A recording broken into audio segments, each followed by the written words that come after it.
volunteered there with my youth group very recently, and I felt nothing but safe. There were kids a lot younger than me, and as soon as we pulled up, there were clients for Christ, and they came to our car and they helped us carry all the supplies in.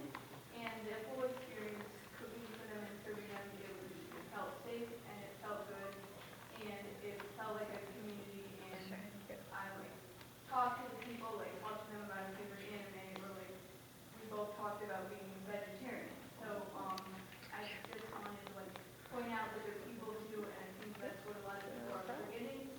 And I also wanted to point out that in this room we've been complaining a lot about it being hot and the air conditioning needing to work more, and I just want you guys to think about how these people will be affected when they're forced to be on the streets if President closes in such horrible heat.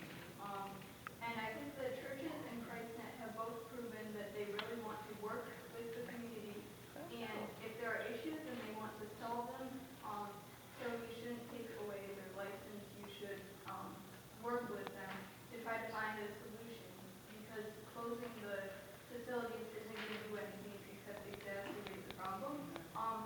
And I also wanted to address the members of the community saying that they care about ChristNet.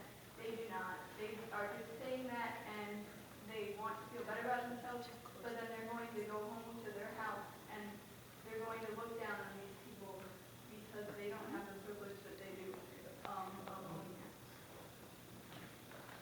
Thank you. All right, do we have any other residents that have not had a chance to speak? Okay, go ahead. Please come forward.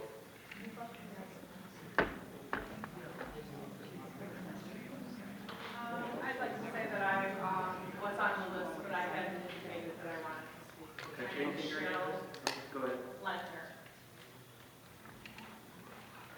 And thank you for the opportunity.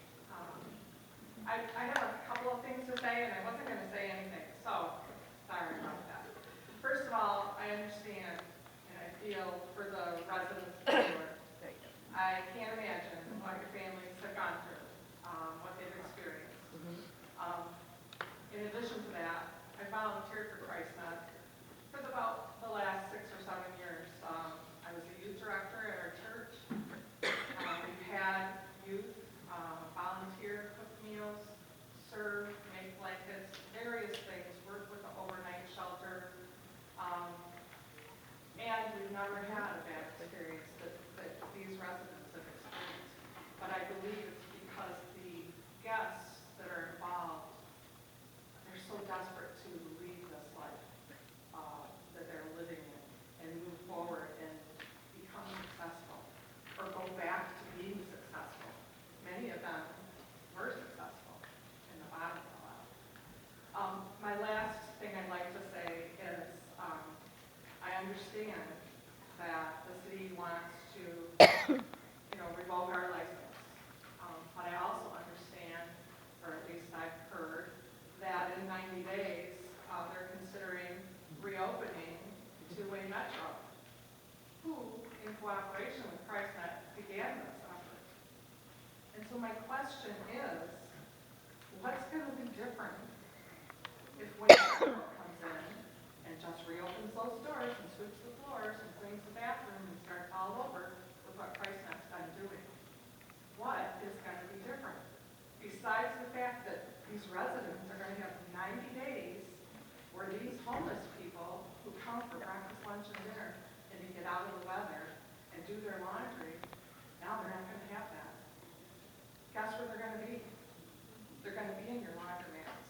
They're going to be in your Tim Hortons, in your parking lots. Bigger and better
Taylor. I'm currently the discipleship director at Daily Church in Washington.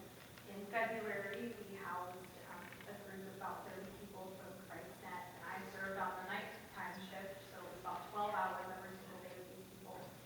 And I found them to be very appreciative of the resources that they have, and also we had rules for them to follow, and they were able to follow a code of conduct in order to maintain the resources that they were being provided. Something that has been concerning to me tonight is the sense of shock I'm seeing from the ChristNet team as to not having been able to have proper time to hear, absorb, and do something with these concerns that they're hearing. I don't know if there's a way to encourage the people, the clients of ChristNet, and be able to, you can't micromanage what they're doing outside of ChristNet, but they would not want to see it shut down, so it makes me feel that if we could band together, and I speak for a body of 450 people at Daily Church, other churches have spoken here, we take responsibility alongside ChristNet. Our goal, holistically, is to see these people have their lives changed and come off of the streets altogether. If you cut down ChristNet, you're cutting that mission off at the knees. We will come alongside them. I'm with whoever said, let's have a meeting and figure this out. We will come alongside them to take the time to see what can we do to change the community as well as what's happening inside the doors of ChristNet. So we'll stand together on that. We'll take responsibility for that. Obviously, the concerns are real, but I do think that something can be done with ChristNet still being where it is, doing the great work that they're doing. Thank you. Thank you. Please come forward. Hi, my name is Sophia Mott. I'm already on the list and I am against the invitation. So I just want to say to begin that I lived in Taylor for the first 15 years of my life. I'm now 20. And during my time while living here, I wasn't ever allowed to go to the park on my own. And this is not to discredit any of the disturbing and inappropriate things that the residents living near ChristNet and their children have seen, but it is just to point out that this issue of safety, I think, for Taylor is not necessarily a novel issue or specific to this event, and it happened before ChristNet was open, that specific building. But more importantly, I think that something I don't want to get lost is people feel uncomfortable with the things they've seen, but I think we would all feel very much more uncomfortable if we were out and were unsure of what our next meal was and were unable to use the bathroom privately. I think that that is more important, and that I believe that ChristNet is a part